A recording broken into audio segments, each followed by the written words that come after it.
Berjumpa lagi dalam permenungan kita edisi Rabu 1 September 2021 dalam pekan ke-22 masa biasa. Bacaan-bacaan liturgi hari ini, bacaan yang pertama dari surat Rasul Paulus kepada jemaat di Kolose, bab 1 ayat 1 sampai 8, dan bacaan Injil dari Injil Lukas bab 4 ayat 38 sampai 44. Rasul Paulus dan Timotius berkarya di tengah jemaat Kolose.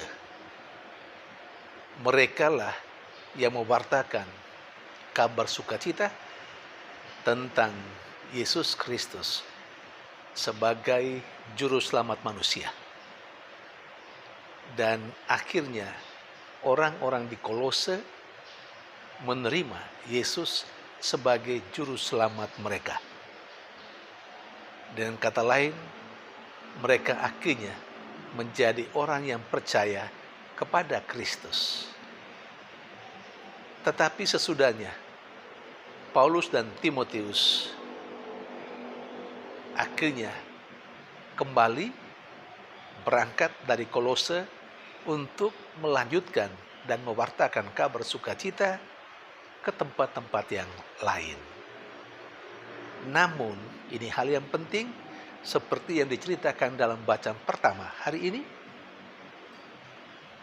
Tempat-tempat termasuk Kolose dan jemaat yang ada di sana tidak pernah ditinggalkan begitu saja oleh Paulus. Dia selalu mendampingi mereka dari jauh. Dia selalu berdoa untuk jemaat-jemaatnya yang sudah dia bangun, yang sudah menjadi percaya kepada Yesus. Termasuk jemaat di Kolose, seperti cerita bacaan pertama hari ini. Paulus menyampaikan salam hangat bersama dengan Timotius kepada jemaat Kolose. Bahkan dalam doa kepada Allah, Paulus mengatakan bahwa dia selalu ingat jemaat Kolose dalam doanya. Hal yang menarik di sini adalah bagaimana Rasul Paulus sesudah memberikan pewartaan tentang Yesus dan yang sudah diimani oleh jemaat Kolose, mereka juga berangkat ke tempat yang lain. Tetapi sekali lagi harus digarisbawahi, Paulus tetap mengingat jemaat Kolose dalam doa-doanya. Di sini nampak bahwa Paulus tidak hanya mengandalkan keahliannya dalam mewartakan Yesus, tetapi juga menyerahkan karyanya dan jemaat di mana dia berkarya seperti jemaat Kolose kepada Allah sendiri. Disinilah sikap Paulus yang tetap mendampingi orang-orang yang mulai percaya kepada Yesus. Sekali lagi termasuk jemaat Kolose ini. Dia mendampingi mereka dengan doa-doa mereka. Dia mendampingi mereka dengan cara selalu menyapa mereka. Boleh dikatakan, kalau Paulus dianggap sebagai gembala, itulah cara Paulus menyapa umatnya di Kolose. Dengan selalu mendoakan mereka, selalu menyampaikan salam kepada mereka, dan mengikuti pertumbuhan dan perkembangan kehidupan beriman jemaat Kolose. Bahkan Rasul Paulus memuji kehidupan beriman jemaat Kolose, dan Paulus mendapat informasi. Paulus mengetahui bahwa kasih persaudaraan juga bertumbuh dan berkembang dalam kehidupan jemaat di Kolose. Saudari dan saudara yang terkasih, kalau kita berbicara mengenai bagaimana mendampingi umat dalam kategori atau dalam frame penggembalaan. Rupanya apa yang dilakukan Rasul Paulus itu menjadi sebuah contoh yang sangat bagus. Poinnya, Paulus tidak hanya mewartakan kabar gembira tentang Yesus sebagai penyelamat kepada jemaat di Kolose, tetapi sesudahnya, sekalipun dia tidak lagi ada bersama dengan mereka, karena dia sudah pergi ke tempat lain untuk mewartakan lagi tentang Yesus di tempat lain, tapi dia tetap memonitoring, dia tetap mendampingi mereka dalam doa-doanya, dalam sapan-sapan kegembalaannya, sehingga dia tetap mengikuti perkembangan kehidupan beriman jemaat Kolose. Saya kira ini contoh yang bagus bagi kita yang dilabeli dengan status sebagai gembala, entah itu imam ataupun katekis awam, ataupun siapapun yang diberi kepercayaan untuk mendampingi umat beriman di mana saja di tempat setiap kita berada. Jadi terus dalam pendampingan, terus menyapa orang yang kita dampingi, terus melihat bagaimana perkembangan dan pertumbuhan iman.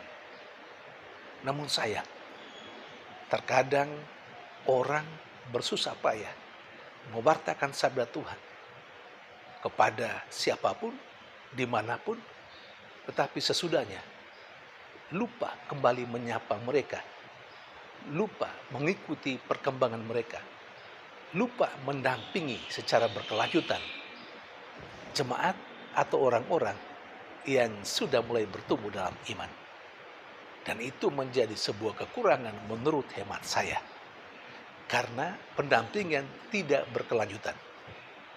Saudari dan saudara yang terkasih, pendampingan yang berkelanjutan supaya umat bertumbuh dalam iman itu sangat perlu.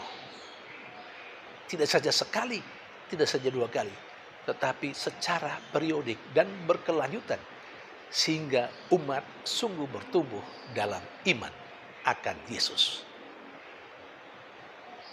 Tidak heran kalau umat terkadang masa bodoh atau menganggap bukan tugas dan tanggung jawabnya, karena memang para gembala, siapapun itu, yang diberi kepercayaan untuk mendampingi, tidak sampai pada titik sebagaimana sikap Rasul Paulus dalam bacaan pertama hari ini.